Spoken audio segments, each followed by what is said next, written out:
আমরা দেখলাম যে মানুষের মধ্যে ঈশ্বর আছেন। উপনিষদে আছে একটা সুন্দর মন্ত্র, মন্ত্রটা বলছি না, যার অর্থ হলো পরমাত্মা পরমেশ্বর তিনি নিজেকে প্রকাশ করছেন। তিনি হিরণ্যগর্ভ রূপে প্রকাশ করলেন সমষ্টি মন হিসাবে, তারপরে বিরাট রূপে প্রকটিত হলেন, ওই স্থূল শরীর সমষ্টি শরীর হলেন, তারপরে মানব মনুষ্যাদি শিশু রূপে জন্মগ্রহণ করলেন। যত শিশু সব আসলে ওই ভগবানেরই মূর্তি, ঈশ্বরের মূর্তি। তোমার আমার, তোমাদের আমাদের আপনাদের সবার মধ্যে রয়েছেন সেই ঈশ্বর ভগবান। যত্র জীব তত্র শিব। এটা শুধু বাইরের লোকেদের জন্য নয়, জেলের বাইরের লোকের, জেলের ভেতরের লোকের মধ্যেও এই শিব ঠাকুর ভগবান ভগবতী তিনি তারা বাস করেন। এবং আমরা ভুলে যাই বলেই আমরা ভুল করি, নিজেকে ভুলে যাই। আমি কে, আমি কদিন আগে একটা 5 বছরের বাচ্চা একটা লেখা পড়লাম, হাতের লেখা, ওর মায়ের কাছে। ছেলেটা হঠাৎ মারা যায় হার্ট ফেল করে। লিখছে 5 বছরের ছেলে, বুকে হাত দিয়ে ফিল করো, who am I, why am I, when am I, how am I, এরকম করে 5-6খানা প্রশ্ন করছে এবং এই প্রশ্নগুলো নিজেকে করো। তা আমি দেখলাম এই জেলের মানুষগুলো প্রত্যেকের ভেতরে ওই দেবত্ব রয়েছে। Each soul is potentially divine. The goal is to manifest the divinity within. প্রত্যেকের ভেতরে ডিভাইন প্রেজেন্স আছে, ঈশ্বর আছেন। তোমার আমার কারো মধ্যে বাকি নেই, সর্বত্র আছেন। তোমরা একটা কাহিনী পড়েছো কিনা জানি না, ঠাকুরের বলা গল্প, ইন্টারেস্টিং, তোমাদের বলি। আমরা পরশুদিন নাইট ক্লাসে পড়ছিলাম, রাজা মহারাজের গুরু ভাব নিয়ে বলতে গিয়ে প্রভানন্দজি লিখছেন যে একটা জঙ্গলের মধ্যে দাবানল হয়েছে, আগুন লেগেছে।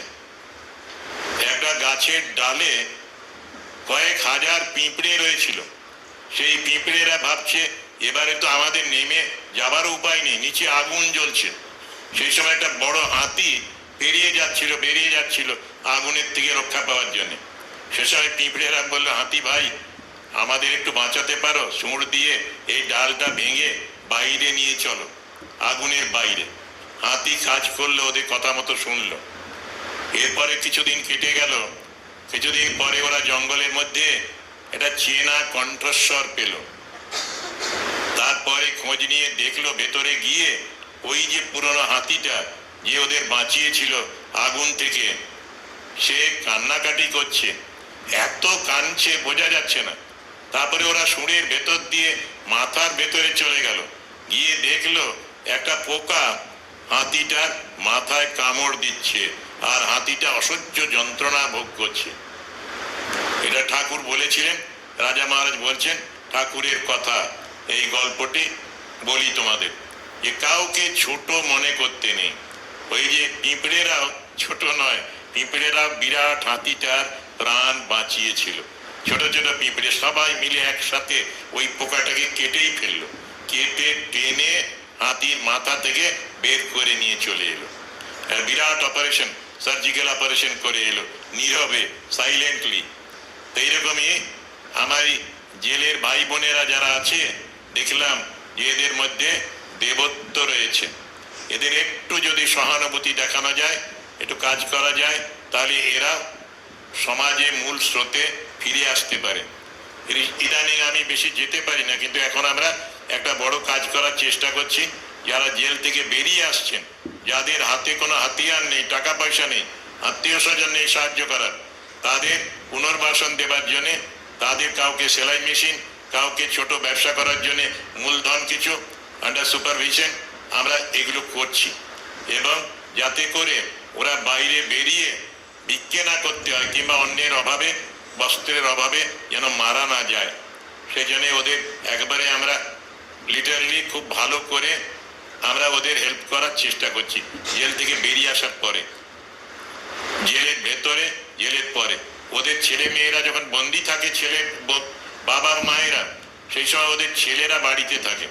ছেলেদের পড়াশোনার ব্যাপারেও আমরা যথেষ্ট ওদের হেল্প করছি। এখন ওরাও নিজেরা ড্রামা করে, বাল্মীকি প্রতিভা, এইরকম নচিকেতা, আরো রক্তকরবী, এইসবগুলো করেও কিছু অর্থ রোজগার হয় ওদের। সেইগুলো ভেতরেই হয়, বাইরের হলে গিয়ে যখন কাজ করে তখন ভক্তরা বা শিক্ষিত মানুষেরা কিছু অর্থ সাহায্য করেন। সেই ফান্ড থেকেও ছেলে মেয়েদের পড়ার খরচ দেওয়া হয়।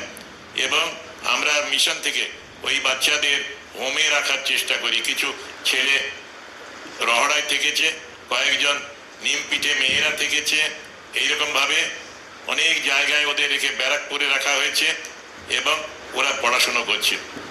একেবারেই খুবই সারপ্রাইজিং হবে, আশ্চর্য লাগবে তোমাদের।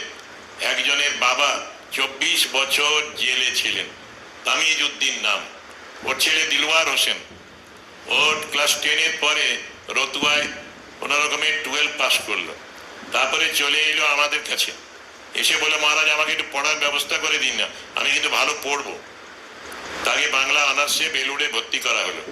ফার্স্ট ক্লাস পেল পার্ট 1-এ, পার্ট 2-তে, MA-তে, তারপরে নেট পরীক্ষা দিল, নেটে JRF পেল, জুনিয়র রিসার্চ ফেলোশিপ।